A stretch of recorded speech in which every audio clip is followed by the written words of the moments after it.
Hello again, I am back. It is time to chip away again at that giant list of Kindle samples that I have.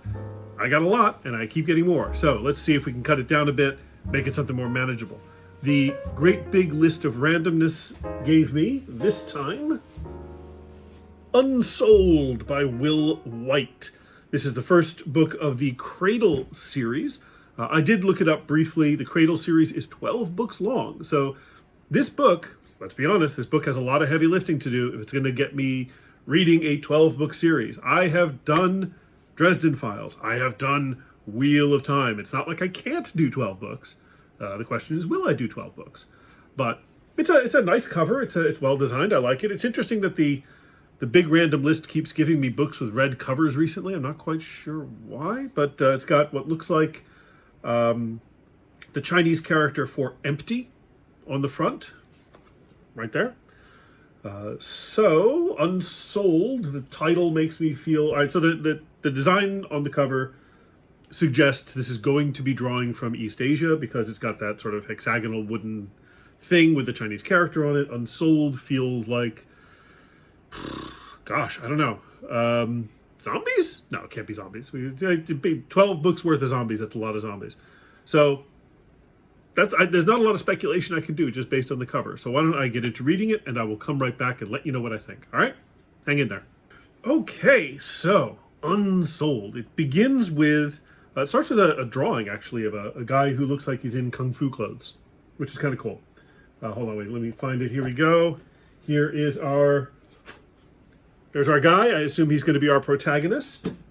Good for him. Looks awesome. But it says, twice a year, the clans of Sacred Valley test the spirits of their children. That is the opening line.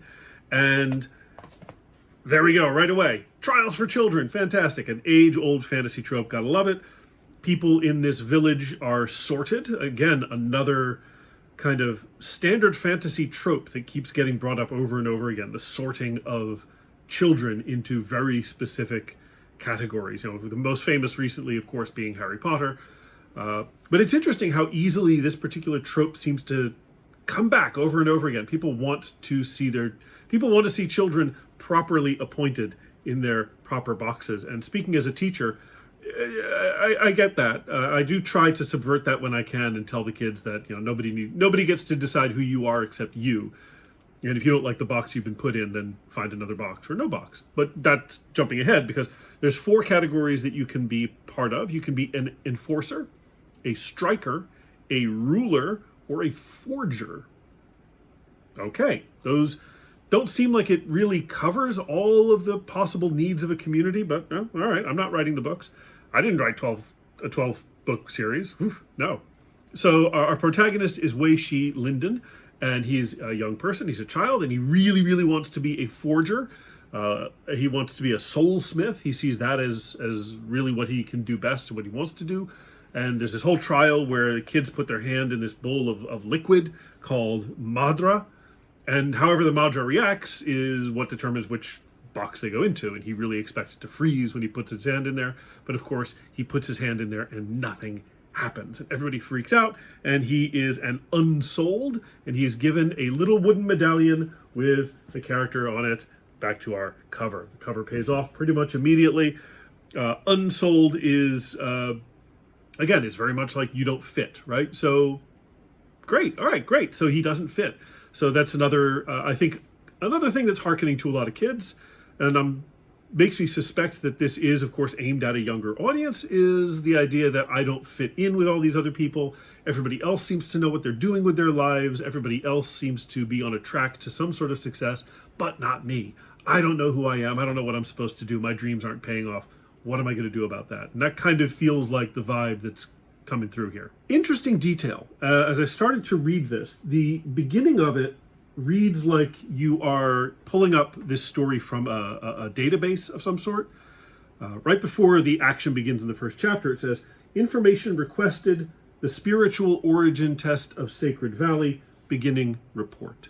And then when you get to the end of this section, it says, it's basically prompting the reader if they would like to continue. So I feel like there's another layer of storytelling happening here that we are not currently aware of or really it is not clear yet what this next layer of storytelling is. We shall see. Young Lyndon looks for ways to advance himself, to build his own sort of spiritual power, even if he doesn't have a particular path to follow. It is a fairly vaguely East Asian setting. There's three-tailed foxes, there's kanji, there's these very strict hierarchies, there's this kind of internal source of energy, kind of hearkening to chi. Lyndon has some power of, let's call it, for lack of a better term, magic. But of course, his family, he's unsouled. So his family sees him as shameful. He is bullied by the other kids who already have their paths and their medallions.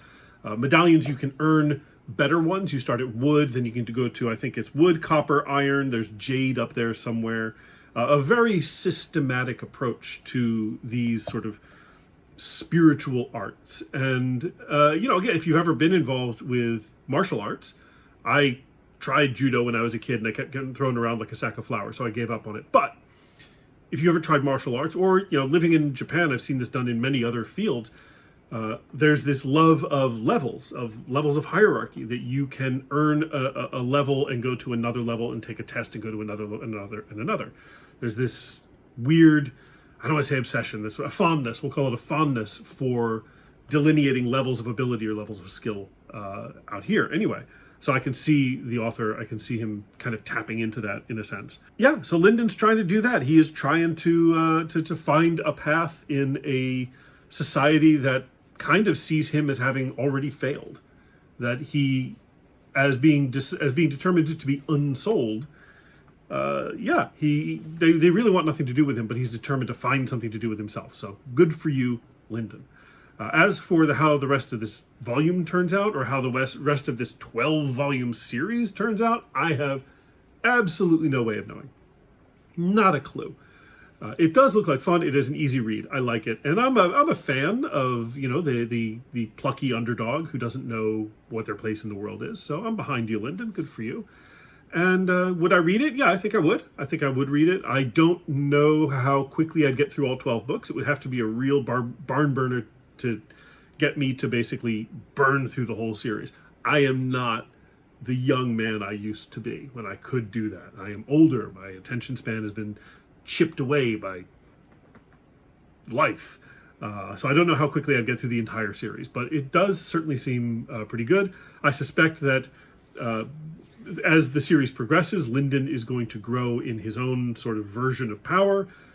Undoubtedly, he will become sort of a hometown boy makes good. He will go to new places. He will meet new people. He will discover that there are other professions that you can have and other uses of your life that are not the same as the 4 boxes that his community has put him into. And at some point, I'm sure he will come back to his hometown, wreathed in at least power or glory of some degree, and he'll be able to either tell his old community, I told you so, or perhaps overlook their cruelties and bring them something good. I don't know. I'm wildly speculating at this point because I don't know what's going to happen, because 12 books is a lot. So, would I buy Unsouled and read it? Yes, I would. If you have read it, if you've read the book, or if you've read the whole series, I would love to hear your thoughts. Please keep spoilers to a minimum, as always. But I'd love to hear somebody else say what they think of this book and whether it is a book that they enjoyed reading. So, if that's you, chime in the comments, and I guess we will see you for the next sample. All right. Have a good one.